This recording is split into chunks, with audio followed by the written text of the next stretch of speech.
Hello, welcome back to Cracking the Cryptic, where today, as I canvassed earlier on in this Christmas week, I'm really delighted to be able to bring you the first in what I know will be a series of puzzles by the legendary Sudoku compiler Oku-Yama. Those of you who are fans of Nikoli.com will know that Oku-Yama used to compile for them, and still does. But of course the Nikoli site is closed down now, and for us in the West, this means that we don't actually have an easy way of accessing his puzzles. But fortunately, Nikoli.com has agreed that we can share some of his puzzles with you on the site. And what I'll put in the comments on the video or the description is some links to where you can find more puzzles by Oku-Yama if this is the sort of thing that floats your boat. And if you're interested in good Sudoku puzzles, it really should be, because this guy is, in my opinion, he's the best Sudoku setter in the world. And that might sound like an odd thing. How can somebody be good at setting Sudoku? Well, I find his puzzles are full of this beautiful internal logic. They have a very cleverly designed solution path. So it's not like the Sudokus that you get in the newspapers, where essentially what happens is a computer throws out a series of numbers, splots them down in the grid, and then checks to see whether or not the puzzle is solvable. Instead, what happens with these handcrafted Japanese puzzles is that the setter is very much trying to guide the solver along a very predefined line. Now, sometimes, especially with Oku-Yama puzzles, that line is not necessarily easy to see. But once you do see it, it is always the most elegant way of reaching a solution. So I really encourage you to try this puzzle before you watch the rest of this video, actually, because I'm going to talk about how to solve it. And I think, you know, you're missing out if you don't give it a try yourselves. But without further ado, how would I solve this puzzle? Well, the first thing I would look to, as usual, is to use pencil marks, and I'm just scanning the grid here to see where a nice opportunity might exist to make a start. I'm not seeing anything immediate, which is a bit worrying. Yes, okay, so if we look at this 3x3 block and ask ourselves, where can we place a 5? You can see this 5 down here and this 5 up here interact to force the 5 into one of two positions. And what we like to do when we manage to lock a number into one of two positions in a 3x3 block is we pencil mark it. And this is by far, in my opinion, again, the most efficient way of solving complex Sudoku problems. Now, this 5 pencil marks here allow us to place a big number here, because it's the only place a 5 can now go over in this 3x3 block. And in fact, you can see down here, because of this 5, and this 5, we're going to be able to place a 5 there as well, and here, and indeed here. So lots of progress being made with 5s. And now probably we can pencil mark 5s into the central 3x3 area in these two positions. So that's as far as we'll be able to go with the 5s. We can see that because we've filled in 7 5s now out of the 9 that will eventually exist in the puzzle, and we have 2 pencil marks in mirrored positions here in columns 4 and 6. So we can't do anything more with 5s until we manage to, eliminate one of these options. So what now? Well, okay, let's look at 4s. We've got 4s and 4s here. So again, I can pencil mark some 4s into this 3x3 cell, and that's going to allow me to place a big 4 down here.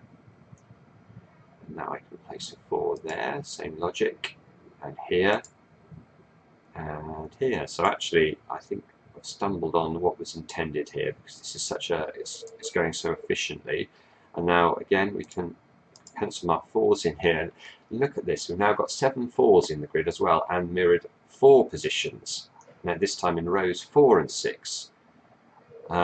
So again, we now know we don't really have to think about 4s, we now have to think about ways of eliminating one of these options. What I would definitely do here though, is I would be starting to look at some of these rows and columns where we've got lots of given numbers, just to check whether or not we can do anything more. So let's have a look down column 3. 1, 2, 3 and 9 to place. This is 1 and 9, 2, 3, 9. Ah, this one, that's a 1. That's a naked single there, so let's put that in. So 2, 3, 9, and this must be a 9. So now we know this cell and this cell will be 2 and 3 in some combination. I'm not going to notate that yet. I might do later. And this 9 here and this 9 here and this 9 mean that we can pencil mark some 9s there. Look, so let's do that. 7s, I can see we have a 7 here and a 7 here, so I can place pencil mark 7s there, pencil mark 7s up here. Now what else can I see? In fact, why don't we continue down the chain? We've done 5s, then we did 4s. Let's have a look at 3s. 3 here, and this 3 here. So I can pencil mark 3s into those two positions, and that's going to give me a big 3. Now we can do a little trick, because if we look at the impact of this 3 on this 3 by 3 grid here.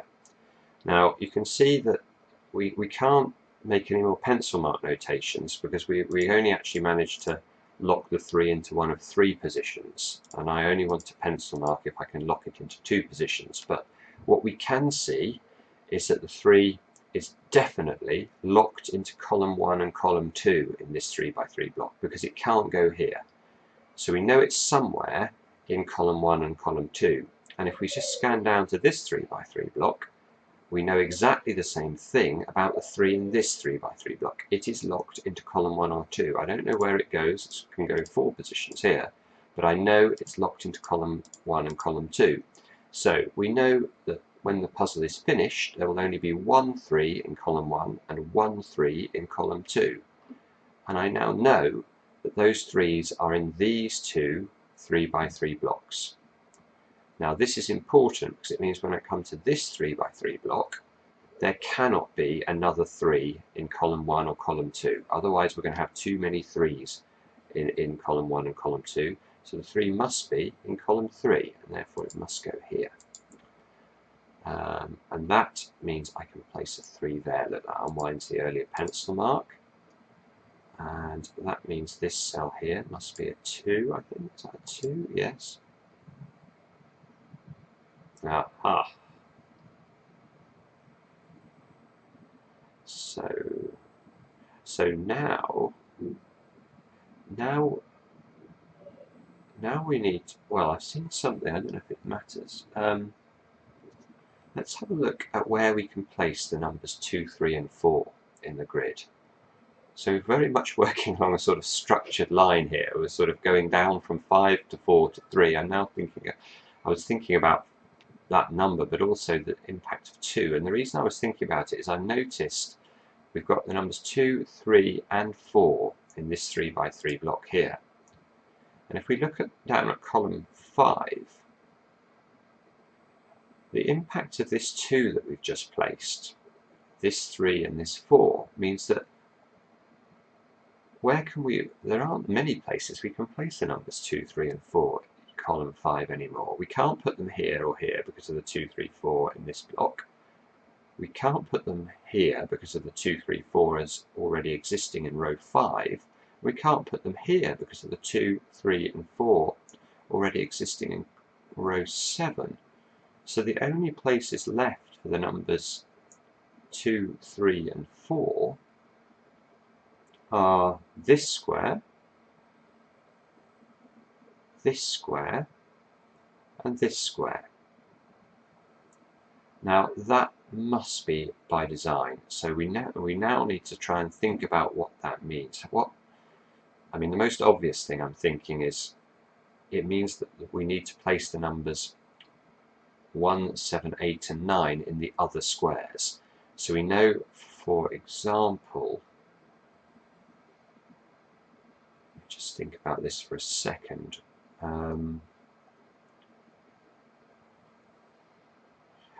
Okay, yes, this is lovely, isn't it? This is why Oku-Yama is so clever. So now we've worked out where we need to place numbers 2, 3, 4. I'm going to add some highlighting just to remind us of that fact. And we need to place the numbers 1, 7, 8 and 9. So where can a 1 now go in these open positions that we still have in column 5? Well, it can't go here because of this one, and it can't go here because of this one. So there is a 1 in one of those two positions. And you may say, well, how's that important? Well, I think it is important, because now let's think about where we can place a 1 and a 2 in row 1. And it might seem like I'm jumping around, but the reason I feel confident to jump around in this puzzle like this is that I am sure that this compiler, this particular compiler, is leading me on a journey, and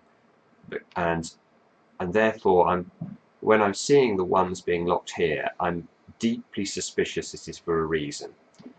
And in fact here it is. I mean, it's beautiful, isn't it? Because now let's have a look at this. We can't place a 1 or a 2 here, so the 1 and the 2 could go there. They can't go here because we have a 2 in the block and a 1's here, so they can't go here. So there's only one more place now for a 1 and a 2 in row 1, and it's there. Which means that this pencil marked 7's here, we now know the answer to that, because there cannot be a 7 here. We know this is forced to be a 1 or a 2. So we now can place the 7 here. And I'm hoping that, I mean, that's going to be huge, isn't it? Is that going to be huge? So how does this 7, why is this 7 mattering so much? I can see.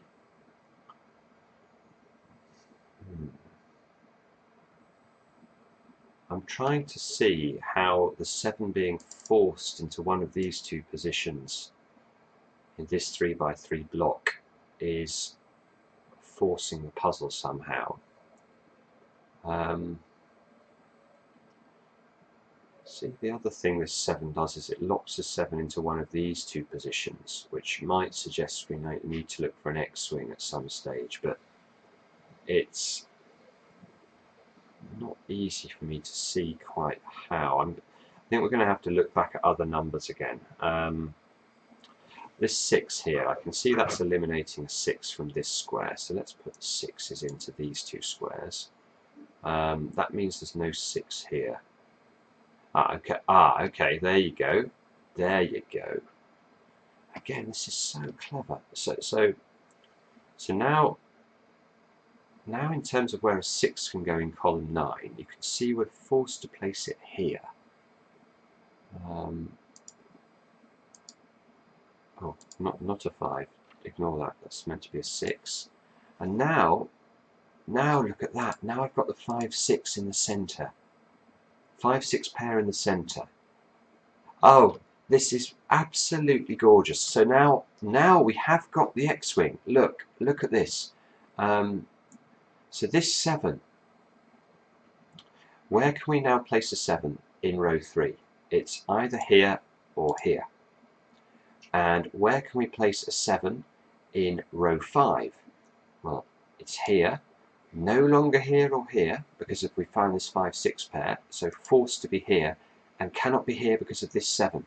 So now we have this lovely arrangement of 7s. Again, arrived at by design. This isn't something that a computer's thrown a random number into a puzzle and it happens to exist at the end stage.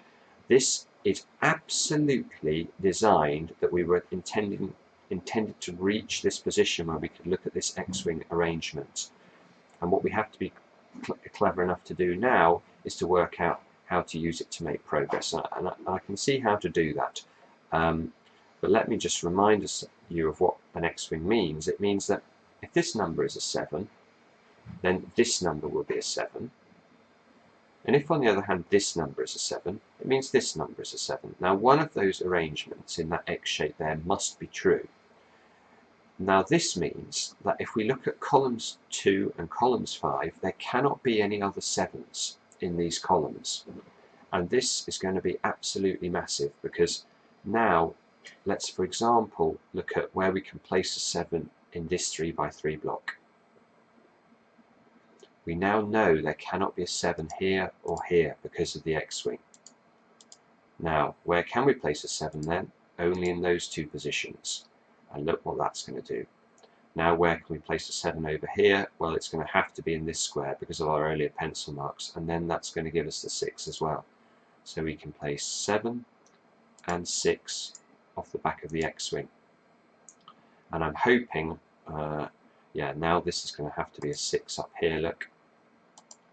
And I think that will be the critical step to solving this puzzle, because you can see now all of this beautiful logic has unwound fully. I'm tempted, in fact, not to go on, because I can see the puzzle has completely collapsed now. The 6 and the 6 here force a 6 into this square. Now that means the other 7 in the X-wing must be true, which means we can go 7, 1, 9, 5, 8 immediately. I've not done, if you need to slow the video down, do, but all I've done there is unwound pencil marks. I'm not even having to think about it. And because this 7 is true, the other side of the X-wing, this 7 here, must be true, obviously. So we can now fill that in. And you can see that the puzzle is all but done now. And I will leave it as an exercise for you guys to finish it off if you'd like to. But this is why Oku-Yama's Sudoku puzzles are the best in the world, and this will be somewhere where you'll be able to get hold of them going forward. We won't be able to do them probably every week, probably be every 2 weeks. You'll see an Oku-Yama puzzle or Cracking the Cryptic, and they really are something to look forward to. So thank you for watching. Please subscribe to the channel if you enjoy the content. We appreciate that, and we'll be back soon with another edition.